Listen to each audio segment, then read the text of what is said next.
क्या परमेश्वर कबीर की पत्नी लोई है? तो प्रमाणित तौर पर कबीर परमेश्वर की कोई भी पत्नी नहीं है। तो वास्तव में लोई का जो पति है वो परमेश्वर कबीर ही हो सकता है। तो वास्तव में लोई का जो पति है वो परमेश्वर कबीर ही हो सकता है। प्रमाणित ज्ञान द्वारा समाज को जागरूक करना हमारा उद्देश्य है। ये महान परोपकार का कार्य है, इसको निंदा ना समझें। बोलो सतगुरुदेव की जय। बंदी छोड़ कबीर साहेब की जय। बंदी छोड़ गरीबदास जी महाराज की जय। स्वामी रामदेवानंद जी महाराज की जय। बंदी छोड़ सतगुरु रामपाल जी महाराज की जय। सत साहिब। कबीर साच बराबर तप नाही, झूठ बराबर पाप, जाके हृदय साच है, ताके हृदय आप। साच कहूँ तो मारन लागे, झूठ ही जग पतियाना रे साधु, देखा तो जग वोराना रे साधु, देखा तो जग वोराना। परमेश्वर कबीर कहते हैं कि ये दुनिया बोरानी है, अर्थात ये दुनिया बावली है। ये दुनिया से साच में कहता हूँ तो ये दुनिया मारने लगती है, क्योंकि ये झूठ का ही संसार है। इस दुनिया को झूठ ही अच्छा लगता है और सारे संसार के प्राणी झूठ ही बोल रहे हैं। परमेश्वर कबीर अपनी वाणी में आगे कहते हैं, साच ही साच रहेगा भाई, बाकी दुनिया जाए बिलगाई। अर्थात परमेश्वर कबीर कहते हैं कि एक सच ही रहेगा, बाकी दुनिया जाए बिलगाई, बाकी दुनिया विनाश को प्राप्त होगी। तो भाइयों, आज का हमारा जो विषय है वो परमेश्वर कबीर की पत्नी लोई को लेकर है। जैसा कि आप सभी लोग पहले ही जानते हैं कि इन झूठे, नकली, ढोंगी, पापाचारियों, धर्म के ठेकेदारों और काल के दूतों ने, पापियों ने परमेश्वर कबीर को लेकर बहुत सारी झूठी भ्रांतियां समाज में फैला रखी हैं, समाज में उड़ेल रखी हैं अपना धंधा बचाए रखने के लिए, और उन्हीं झूठ की बुनियाद पर अपना धंधा चला रहे हैं। आज वर्तमान समय में पूरी दुनिया भर में कोई भी ऐसा कथावाचक नहीं है जो परमेश्वर कबीर की वाणियों को लेकर अपनी ज़बरदस्त तरीके से रोटी ना सेक रहा हो, हवेलियाँ ना बनवा रहा हो, बड़ी बड़ी कारों में ना घूम रहा हो, परमेश्वर कबीर की वाणियों को लेकर रोटी ना चला रहा हो और समाज को गुमराह ना कर रहा हो। आज वर्तमान सभा में कोई भी ऐसा कथावाचक नहीं है। कबीर परमेश्वर की वाणियों को लेकर ज़बरदस्त तरीके से रोटी सेकने में सबसे पहला नंबर आता है ओशो का। उसके बाद दूसरा नंबर आता है, जितने भी भागवत कथावाचक हैं वो सारे के सारे कबीर परमेश्वर की वाणियों को लेकर ज़बरदस्त तरीके से अपना धंधा चला रहे हैं। और तीसरा नंबर आता है, आप जानकर हैरान हो जाएंगे, तीसरा नंबर आता है प्रकाश मुनि नाम साहिब उर्फ नकली कबीर पंथी दामाखेड़ा से। ये भी कबीर परमेश्वर के नाम पर ज़बरदस्त तरीके से रोटी सेक रहे हैं, समाज को गुमराह कर रहे हैं और कबीर परमेश्वर के विरुद्ध जाकर कुंभ में, गंगा जी में ज़बरदस्त तरीके से डुबकी लगा रहे हैं और लगवा भी रहे हैं। प्रकाश मुनि नाम साहिब ने कबीर परमेश्वर के विरुद्ध जाकर कबीर पंथियों को गंगा जी में डुबोने का काम किया है। अब चौथे नंबर पर आते हैं जो कबीर परमेश्वर की वाणियों को लेकर अपनी रोटी सेक रहे हैं, अपनी रोटी चला रहे हैं, दुकान चला रहे हैं। वो हैं जम्बू रांजड़ी वाले मधु परमहंस जी महाराज। भाइयों, इनके पास जब कोई नाम दीक्षा लेने जाता है तो ये कान में हूँ कर देते हैं। अब श्रद्धालु पूछता है कि महाराज जी आपने क्या नाम दिया, हमें समझ में नहीं आया। तो महाराज जी कहते हैं, अरे वो बोला ना जाए, वो सुना ना जाए, वो वाणी का विषय नहीं है। हमने तुम्हारे अंदर शक्ति उड़ेल दी है, सार शब्द की, सार नाम की शक्ति तुम्हारे अंदर उड़ेल दी है। अब महाराज जी जो हूँ किया वो भी तो वाणी का विषय आ गया। तो ये भी नकली कबीरपंथी हैं और ये भी कबीरपंथियों को गुमराह कर रहे हैं। परमेश्वर कबीर की वाणियों को लेकर सिर्फ और सिर्फ अपना धंधा चला रहे हैं।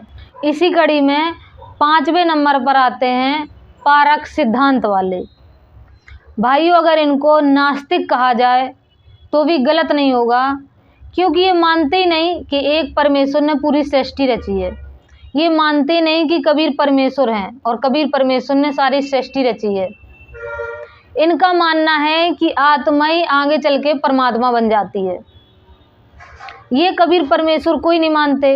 ये सिर्फ कबीर परमेश्वर की फ़ोटो लगाकर, कबीर परमेश्वर की थोड़ी बहुत वाणी चुरा कर अपने आप को कबीरपंथी कहते हैं और अपनी ज़बरदस्त तरीके से दुकान चला रहे हैं और अपनी रोटी सेक रहे हैं कबीर परमेश्वर के नाम पर। जबकि परमेश्वर कबीर अपने गुरु रामानंद जी को ज्ञान देते हुए कहते हैं, हे स्वामी सृष्टा में, कि हे स्वामी जी मैं सृष्टा हूँ, इस सृष्टि को रचने वाला मैं ही हूँ।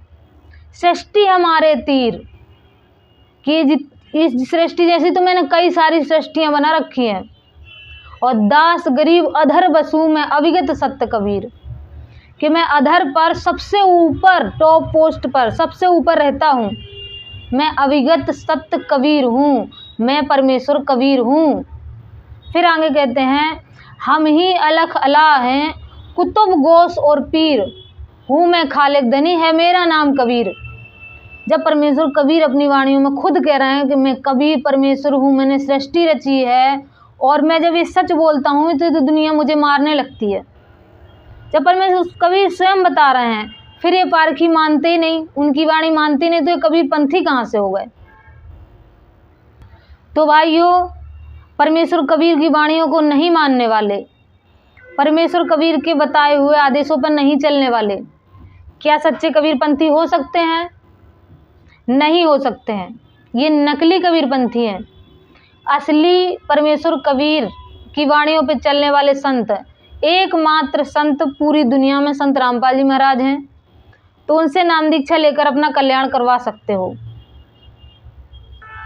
भाइयों, हमारा उद्देश्य किसी की जाति, धर्म या संप्रदाय की भावनाओं को ठेस पहुंचाना या उनकी निंदा करना नहीं है, अपितु सत्य ज्ञान और प्रमाणित ज्ञान के हथौड़े को छाती पर दे मारना है।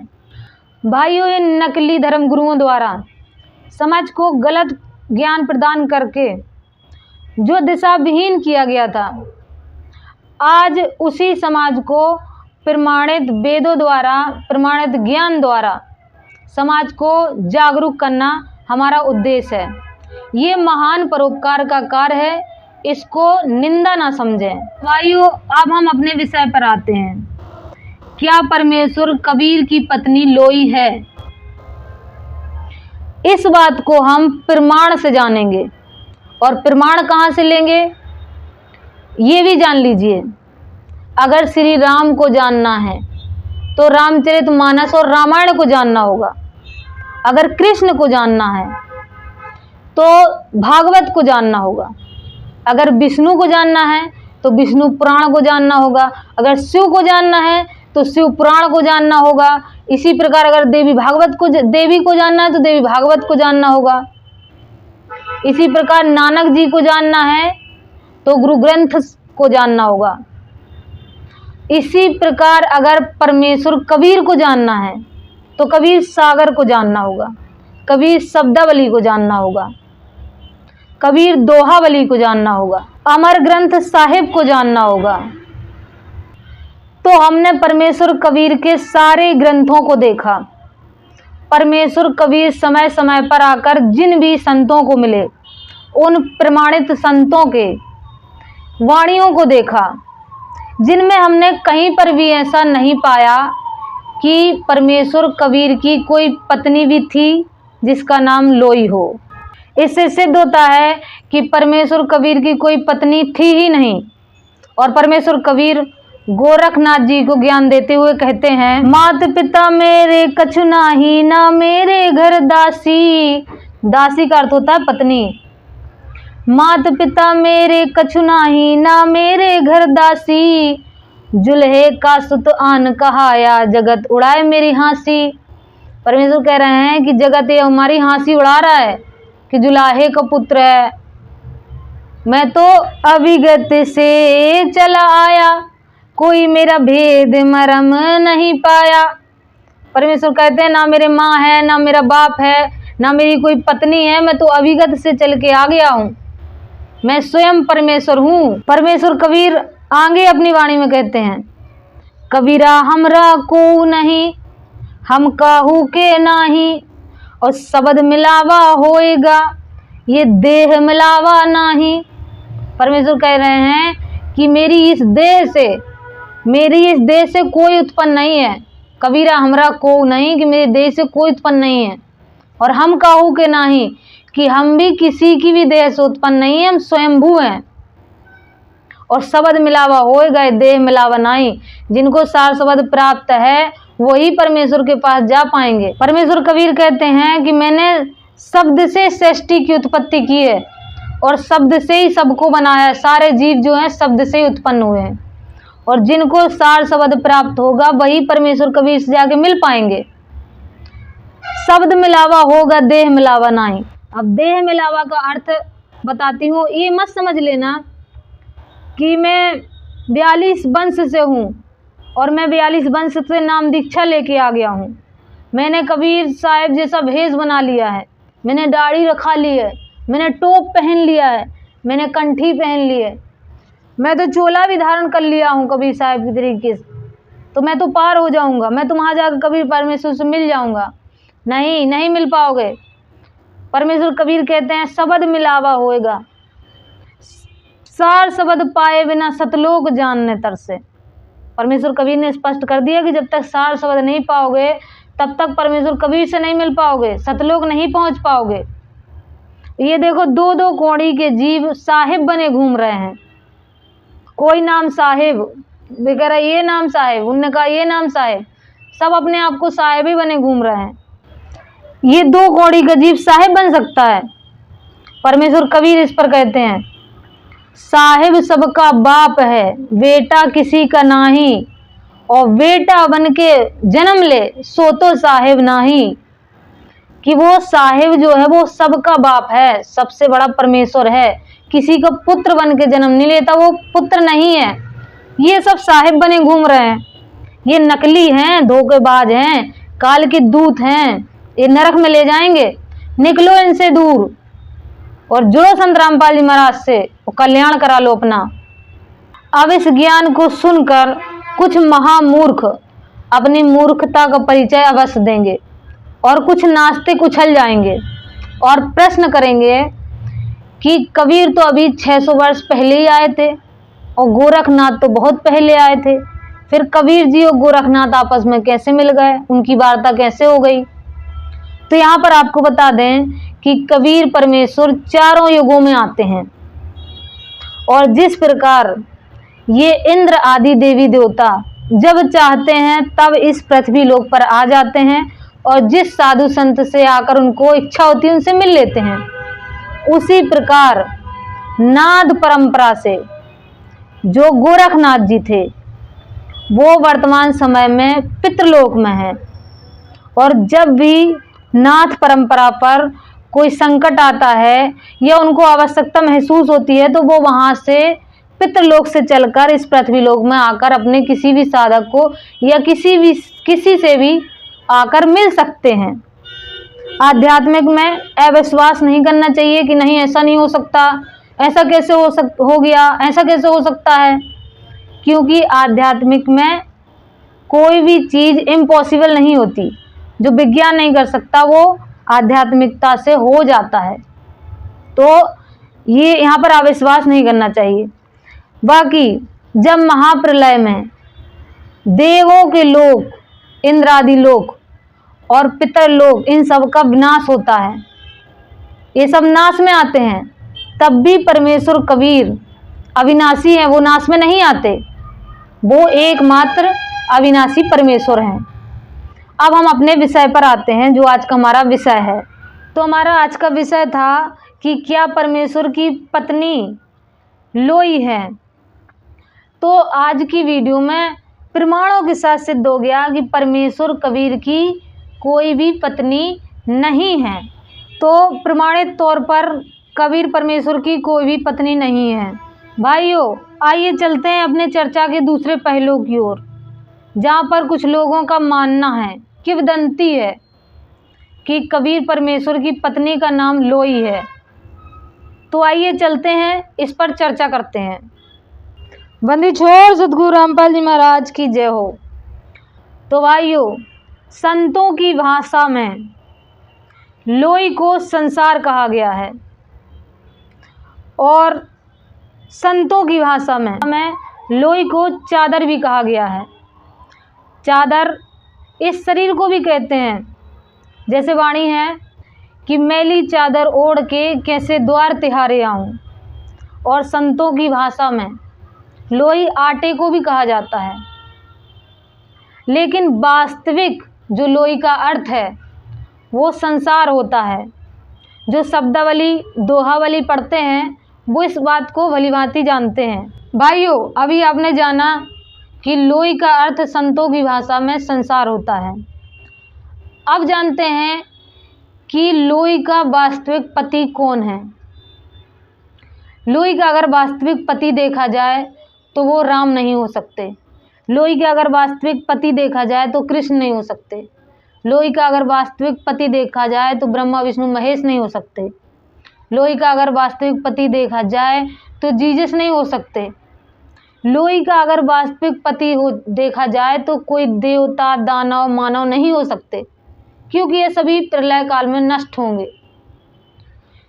तो लोई संसार है संतों की भाषा में लोई का अर्थ, और संसार को बनाने वाला परमेश्वर कबीर है। तो वास्तव में लोई का जो पति है वो परमेश्वर कबीर ही हो सकता है, क्योंकि पति का एक अर्थ परमेश्वर भी होता है। तो सारी दुनिया का जो परमेश्वर है वो परमेश्वर कबीर है। तो सारी दुनिया जिसका अर्थ लोई होता है, तो सारी दुनिया अर्थात लोई का पति परमेश्वर कबीर है। ये संतों की भाषा के हिसाब से। आइए अब हम कुछ वाणियों को ले लेते हैं, जिससे ये सिद्ध हो जाएगा कि लोई का अर्थ वास्तव में संसार ही होता है। उदाहरण के तौर पर देख लें कि धर्मदास जी महाराज को परमेश्वर कबीर ज्ञान देते हुए कहते हैं, काल फंद छूटे नर लोई, सकल सृष्टि परवानी होई, घर घर देखो बोध विचारा, सप्तनाम सब ठौर उचारा।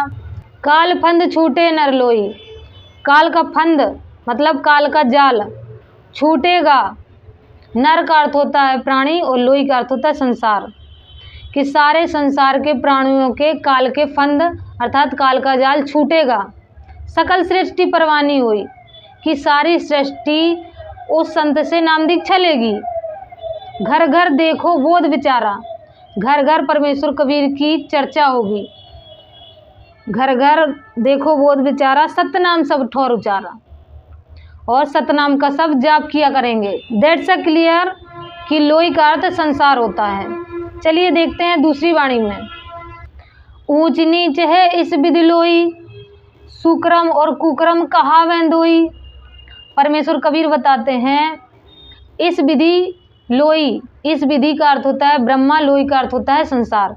परमेश्वर कबीर बताते हैं कि इस ब्रह्मा के बनाए हुए संसार में ऊंच नीच दो कर्म हैं।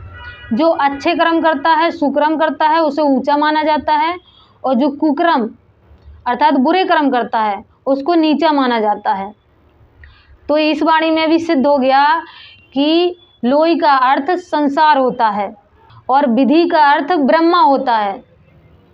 लेकिन परमेश्वर कबीर की बनाई हुई उस सृष्टि में, सतलोक में, ऊंचे नीचे कर्म नहीं है, वहाँ पर एक रस है, सब समान है।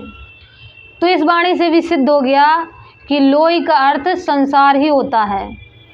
अब उदाहरण नंबर 3 में आदरणीय गरीबदास जी महाराज की वाणी देख लेते हैं गरीबदास जी महाराज अपनी वाणी में कहते हैं, जाके अर्ध रोम पर सकल पसारा, ऐसा पूर्ण ब्रह्म हमारा। दास गरीब कहे नर लोई, यो पद चीने बिरला कोई। जाके अर्ध रोम पर सकल पसारा, अर्थात जिसके आधे रोम पर सारी सृष्टि का विस्तार है, ऐसा पूर्ण ब्रह्म हमारा।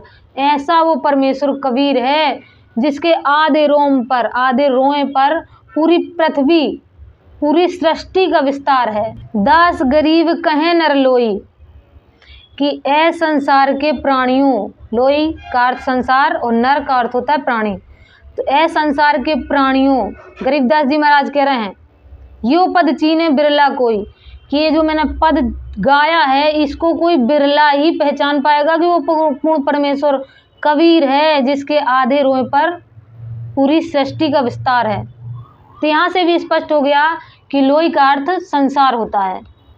और वर्तमान समय में इस पद को एक ही मात्र संत पहचान पाया है, समझ पाया है इस वाणी को, वो हैं पूर्ण परमेश्वर कबीर के अवतार संत रामपाल जी महाराज, जो एकमात्र पूरे विश्व भर में मोक्ष दिलाने के अधिकारी हैं। प्रमाणित तौर पर जाना कि परमेश्वर कबीर की कोई भी पत्नी नहीं है, और दूसरी तरफ आपने जाना कि लोई का अर्थ होता है संसार। अगर इस तरीके से देखा जाए तो पूरे संसार को बनाने वाला, पूरे संसार को रचने वाला परमेश्वर कबीर है, तो पूरे संसार का स्वामी, पति भी परमेश्वर कबीर हुआ, अर्थात पूरे संसार का दूल्हा भी कबीर है। आदरणीय गरीबदास जी महाराज मगहर का वृतांत बताते हैं, जब परमेश्वर कबीर सशरीर सतलोक जा रहे थे, माया आधे अरस से उतरी बनी अप्सरा हूरा हो, हम तो बड़े कबीर पुरुष को तू है दुल्हा पूरा हो। ये है दूल्हा पूरा, पूरा दूल्हा परमेश्वर कबीर, बाकी पूरी दुनिया दुल्हन है, बाकी एकमात्र पूरा दूल्हा है कबीर, जो सारी दुनिया का स्वामी है, पूरी दुनिया का पति है। हम तो बड़े कबीर पुरुष को तू है दुल्हा पूरा हो, काशी में कीर्ति कर चाले झिलमिल देही नूरा हो, काशी में कीर्ति कर चाले झिलमिल देही नूरा हो। तो भाइयों, आज यहाँ पर सिद्ध हो गया कि परमेश्वर कबीर की कोई पत्नी नहीं थी, और लोई का अर्थ संसार होता है। इन नकली कबीर पंथियों ने परमेश्वर कबीर की वाणी नहीं समझ के ये सब भ्रांतियां फैला रखी थी। ऐसी परमेश्वर की सैकड़ों वाणियां हैं जिसमें लोई का अर्थ संसार होता है। ये परमेश्वर की वाणी नहीं समझ पाए, ये परमेश्वर को इंसान समझते हैं, परमेश्वर कबीर को इंसान बना रखा है इनने। वर्तमान समय में एकमात्र पूर्ण संत रामपाल जी महाराज हैं, उनसे नाम दीक्षा लें अपना और अपने परिवार का कल्याण करवाएं। मिलेंगे नेक्स्ट वीडियो में, तब तक के लिए सत साहिब।